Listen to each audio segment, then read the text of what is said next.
Good morning সবাইকে। ভালো কেমন আছো সবাই? নিশ্চয়ই ভালো আছো।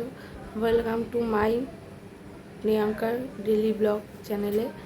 তো সবাই নিশ্চয়ই খুব আরামে আছো, কারণ কালকের ওয়েদারটা খুব ভালো ছিল। হ্যাঁ, আমরাও ভালোই আছি, কারণ এত গরম পড়ে গেছিলো যে ওয়েদার ঠান্ডা না হওয়া অবধি ভালো লাগছিল না। তো নিশ্চয়ই ওয়েদার ঠান্ডা ঠান্ডাই আছে। তো চলো, সকালে উঠেছি, মোটামুটি উঠেছি এখন। এবার যে তোমার হাজব্যান্ড ভোরবেলা বেরিয়ে গেছে, এখন কী করবো? তা এখন চলো দেখি একটু চা খাওয়া যাক। চা বানাই। আর আমার ছেলে তো এই যে ও জেগেই আছে, ওর কোনো কাজ নেই যেহেতু, ও কী করবে, তো ও জেগেই থাকে।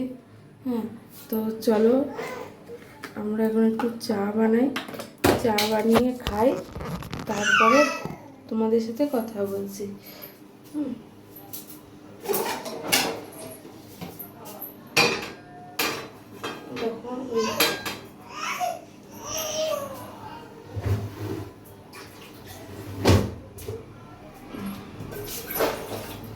যখন আমি চা বানাচ্ছি,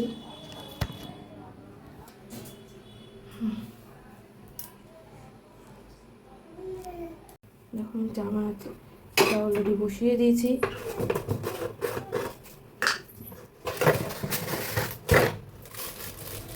তোমরা চায়ে বেশি মিষ্টি খেতে কে কে পছন্দ করো বলো তো আমাকে।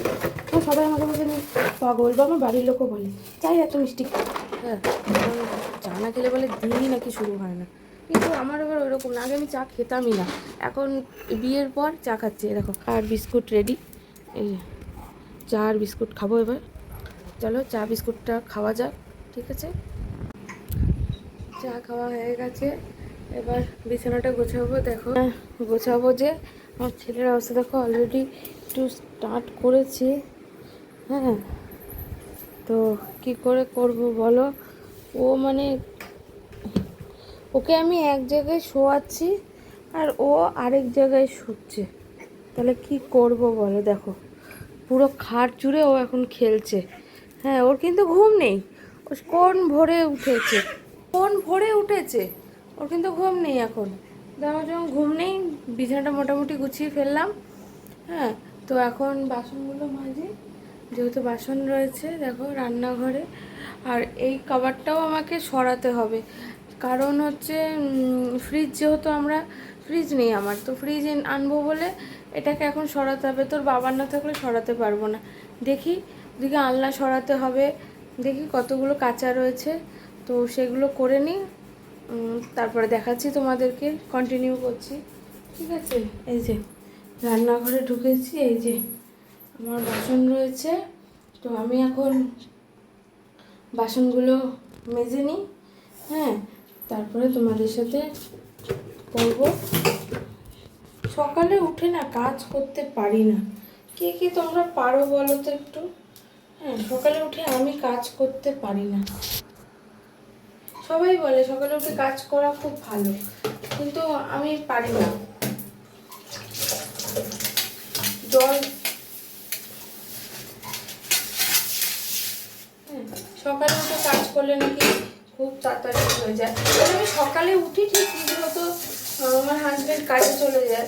হ্যাঁ, তো উঠি, কিন্তু ওই উঠে যে কাজগুলো করব ঝটপট, আমি সেই কাজগুলো করতে পারি না। এই বাসনগুলো মেজে নিই, তারপর কাপড়গুলো কাচবো। কালকে কাপড় ছিল ভেজা, সেগুলোকেও মেলে দিয়ে এলাম। কালকে কাপড় পুরো ভেজা, তোমার কি বলে মানে শুকোয়নি। এবার আমি তোমাদেরকে বলছিলাম যে কাচবো কি কাচবো না, কিন্তু আমি কেচে নিয়েছি বলে আর হয়ে উপর দিতে পারিনি। তো আজকে সব থেকে বড় কথা হচ্ছে, আজকে অক্ষয় তৃতীয়া, শুভ অক্ষয় তৃতীয়া সবাইকে জানাই। হ্যাঁ, তো আজকে তো অক্ষয় তৃতীয়া। আবার আমার কাজ সেরে তোমাদের আরেকটা জায়গা দেখাবো, যেখানে মানে আমার বাপের বাড়ি। তো আজকে মায়ের বাড়ি যেতে হবে, কারণ সকালে বাবা পুজো দিয়েছে, তো সেই সব মিলিয়েই সব করতে যেতে হবে। এখন দেখা যাক কতটা কি এগোতে পারি, ঠিক আছে? কতটা কি এগোতে পারি দেখি। হাই বন্ধুরা, তোমরা দেখতে পাচ্ছ অবশ্যই চুল টুল খোলা। হ্যাঁ, তো সারাদিনের পর তো হয়েই গেল। আজকে তো তোমরা সবাই জানো অক্ষয় তৃতীয়া, শুভ অক্ষয় তৃতীয়া সবাইকে। তো আজকে অক্ষয় তৃতীয়া করার আছে কিছু কিছু দোকানে। তো আমার হাজব্যান্ড মানে তোমাদের দাদাকে বলেছিলাম তাড়াতাড়ি চলে আসতে কাজের থেকে, তো মোটামুটি চলেই এসছে, অর্ধেক রাস্তা ফোন করেছিল। তো চলো আমি এখন রেডি হই, ঠিক আছে? তারপরে রেডি হয়ে তোমাদের সাথে দেখা হচ্ছে।